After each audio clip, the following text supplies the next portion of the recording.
Nini upekee kati ya mchezo wa Taifa Stars ambao ni timu ya taifa ya Tanzania na timu ya taifa ya Tunisia? Upekee wa timu ya Taifa Stars pamoja na timu ya taifa ya Tunisia umekuja pale ambapo tumeweza kuona kwanza Watanzania walikuwa na shauku kubwa ya kuona Taifa Stars ikifuzu kuelekea 16 bora kwenye michuano ya finali za AFCON 2025. Tunisia kupangiwa kucheza na Taifa Stars, kitu ambacho Watanzania wengi pia walitegemea kwamba kuona Taifa Stars itafuzu, kwa sababu timu ya Tunisia imekuwa ikionekana haina ushindani mkubwa sana kwa vile ambavyo tulitegemea kwa vile ambavyo tulitegemea sisi. Kwa sababu ukiangalia timu ya Nigeria, wao wamekuwa na ushindani mkubwa sana, wameonyesha ushindani mkubwa sana. Na kitu ambacho Nigeria hawakutegemea ni kwamba ushindani ambao walipata kutoka kwa Taifa Stars. Kwanza tumpongeze kocha wa Taifa Stars ambaye amekuja sasa hivi, Miguel Gamondi. Amekuwa na mchezo mzuri sana, amekuwa akionyesha ushindani wa hali ya juu. Tumeona kasi ya wachezaji, lakini pia tumeona ile nguvu ya mchezaji mmoja mmoja katika mashindano haya. Kipekee unaweza kuona mchezo wa kwanza Taifa Stars akicheza na Nigeria. Ndio? Ndio. Ni kweli Nigeria alishinda, lakini Taifa Stars walionyesha kupambana kwa hali ya juu. Kuelekea mashindano haya pia CAF walitoa angalizo, kama utakuwa uliona, kupitia mchezaji wa Yanga ambaye ni beki Ibrahim Baka, kwamba ni beki wa kuchungwa sana na mchezaji ambaye anaonekana kuwa anakuwa na hatari zaidi unapofika langoni kwake. Amekuwa akiondoa mashuti mengi sana langoni mwake. Kwa hiyo pia tuseme kwamba Nigeria wao hawakuamini kile ambacho Taifa Stars wamekifanya. Hawakutegemea, kwa sababu walijua Taifa Stars ni ile ambayo yenyewe inapigwa tu, si ndio? Ukipangiwa mchezo Taifa Stars wanashindwa. Ukipangiwa mchezo Taifa Stars wanashindwa, lakini mpaka mwisho walikuja kuamini kwamba Taifa Stars kwa sasa sio Taifa Stars ile ya zamani. Na hata pia wachezaji wamekuwa wakionyesha kwamba tunachokifanya ni kweli tunakifanya kwa hali. Sasa kupitia mchezo huo wa jana kati ya Taifa Stars na timu ya taifa la Tunisia, nani tumpe maua yake kuhakikisha kwamba, manake umesema ni kwa mara ya kwanza Taifa Stars inafuzu, nani tumpe maua yake? Mimi kwa mchezo wa jana Taifa Stars na Tunisia naweza ikasema coach Miguel Gamondi tumpe maua yake. Ndio. Sio mgeni kwa soka la Tanzania. Tumekuwa tukiona akifundisha klabu ya Yanga, ametoa makombe kadhaa, ndio? Lakini pia tumeona hali kadhalika ameingia Singida, ndio? Nako tumeona kile ambacho anakifanya. Ni kocha mzoefu, ni kocha ambaye anajua nini ambacho anakifanya, ni kocha ambaye mbinu zake kiukweli zinaleta matunda. Na hata alivyopewa Taifa Stars tumeona kuna baadhi ya wachezaji aliwaita ambao hata watu wengine hawakutegemea, na baadaye wakaanza kumlaumu. Na kama ulifuatilia kauli yake akwambia kwa Tanzania nje ya mchezo, ndio? Makocha ni wengi sana. Yaani kila mtu ni kocha, anataka kufanya kile ambacho anakitaka. Na anataka kocha afanye kile ambacho anakitaka. Umeona? Kwa hiyo tumpe maua yake kocha Miguel Gamondi. Yeye hakuangalia tu kwamba huyu mchezaji anacheza timu kubwa, huyu mchezaji anacheza vizuri, hapana. Ila aliangalia performance ya mchezaji mmoja mmoja. Akaona kumbe huyu anatufaa, huyu anatufaa, huyu anatufaa. Wengi walilalamika sana, kwa nini huyu kaachwa? Kwa nini huyu kaachwa? Ndio? Lakini yeye ndio alikuwa na target yake kwamba nikifanya hivi kuna kitu ambacho tutakipata. Na mwisho wa siku tumeweza kuona amepanga kikosi chake ambacho amekipanga na matokeo tumeyaona. Na hata kwa mchezo wa jana wengi walitegemea kuona Kiblenisi akianza. Ndio. Wengi walitegemea kumuona Suleiman Mwalimu akianza, ndio? Ndio. Kwa sababu ya upekee wa mchezo wa jana na nguvu ya mchezo wa jana, kwa sababu ni mchezo ambao ulikuwa piga ua, lazima Taifa Stars fanyaje? Tushinde. Ukiangalia hata lile goli ambalo lilipatikana kimazabe. Ni kweli, kwa mfano mimi upande wangu naweza kukwambia Tunisia walipata ile goli. Ndio?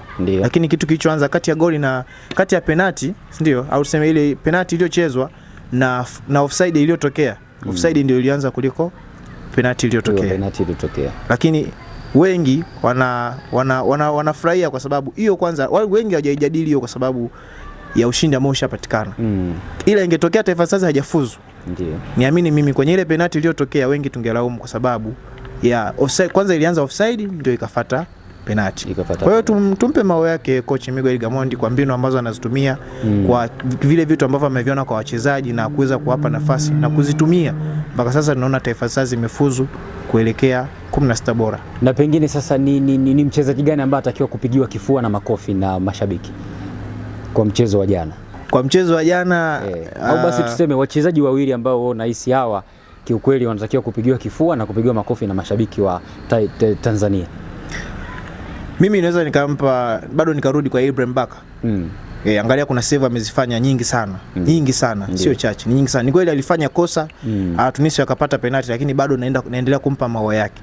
Lakini pia niendelee pia kumpa maua yake Faisal Salum Fitoto. Ndio. Kwa nafasi ambayo alipewa na akaitumia. Hakusita kwa sababu alikuwa nje ya 18.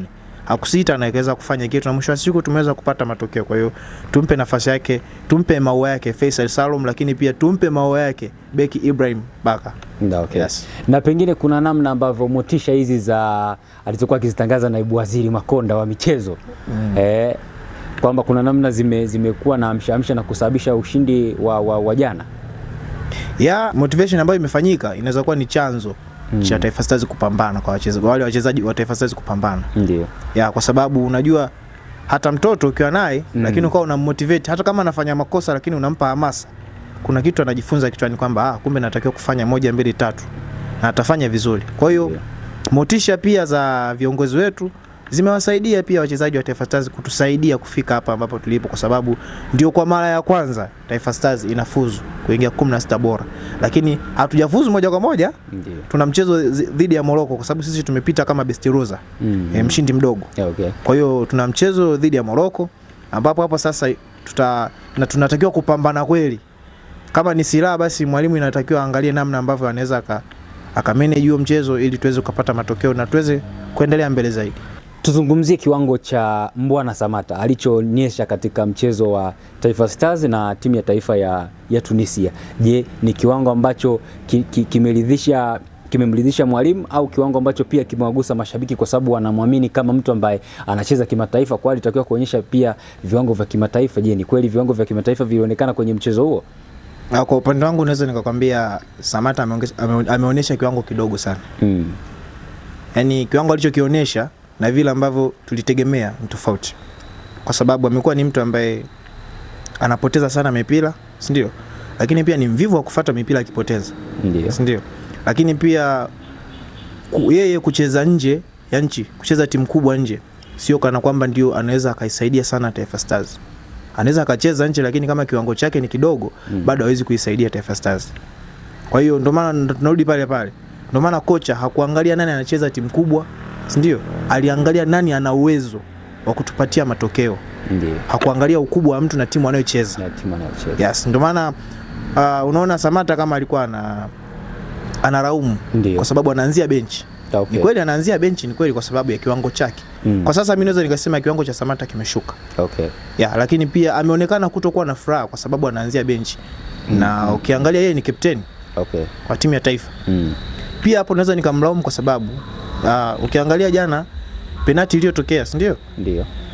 Wachezaji ambao walienda kumzonga refa na kuongea naye juu ya ile penalty ni wachezaji ambao wako sio makapteni. Samata alikuwa mbali sana, si ndio? Sasa yeye kama kapteni wa timu anatakiwa kuiongoza timu, si ndio? Tatizo limetokea uwanjani, anatakiwa kuongea na refa, si ndio? Anatakiwa kuwa karibu na wenzake ili kuona namna gani ambavyo wanaweza kufanya kitu kikaonekana vizuri zaidi, lakini Samata alikuwa mbali sana siku ya jana. Lakini kitu ambacho mimi nilikuja nikasema ni afadhali kitambaa cha unahoza apewe Bakari Mwamnyeto. Hatusemi kwa sababu anatokea Young Africans, lakini ana ile shauku ya kuona hapana, hiki kitu sio, lazima tukipambanie, si ndio? Ana ule moyo wa maumivu, ana maumivu ile ya kuumia kama mchezaji, si ndio? Mwisho wa siku mimi nikuja kufurahi kwa sababu nikuja kuona kitambaa cha unahodha amepewa Bakari Mwamnyeto. Ukiangalia hata penalty iliyotokea alionekana kwamba anamforce sana refa kwamba sio hiki kitu, hapana, mpaka ikatokea akataka kupigana.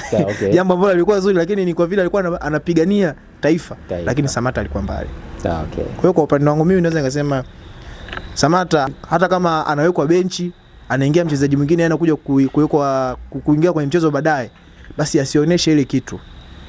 Ila kama captain anatakiwa kuonesha moyo, anatakiwa kuonekana yuko karibu na wachezaji kwa sababu ya vitu ambavyo vinatokea uwanjani. Kuna mambo mengi yanatokea uwanjani, mengine tunafanywa kama hujuma. Lakini anatakiwa kuwa karibu sana na wachezaji wake ili kuweza kuitetea Taifa Stars. Kwa kiufupi tunasema Samata alicheza mchezo huko akilinda brand. Alilinda brand yake. Ila hakuilinda Taifa Stars. Hakuilinda Taifa Stars. Na pia kuhusu Mwamnyeto, kwa sababu Mwamnyeto pia mashabiki imeonekana amewagusa sana mioyo yao. Nini upekee ambao Mwamnyeto ameonyesha kwenye mchezo kati ya Tanzania na Tunisia? Kwanza amecheza kwa nidhamu. Ndio. Pili amecheza kwa kujituma. Ndio. Tatu amecheza kwa uchungu. Kwa kulipambania taifa la Tanzania. Ukiangalia hata performance yake imekuwa bora zaidi.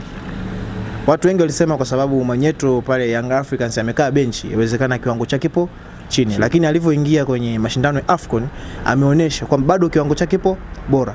Nitarudi pale pale. Kapteni Bakari Nondo Mwamnyeto ashawahi kusema kwamba kukaa benchi sio kusema kwamba kuwa na performance ndogo. Ila unaweza kukaa benchi lakini mwalimu akaangalia nikikuweka wewe utakuwa na manufaa gani na mchango gani kwa timu kwa wakati huo. Sawa? Kwa hiyo unarudi pale pale. Kuna kitu najifunza kutoka kwake. Kwamba kwanza ni kapteni, ndio?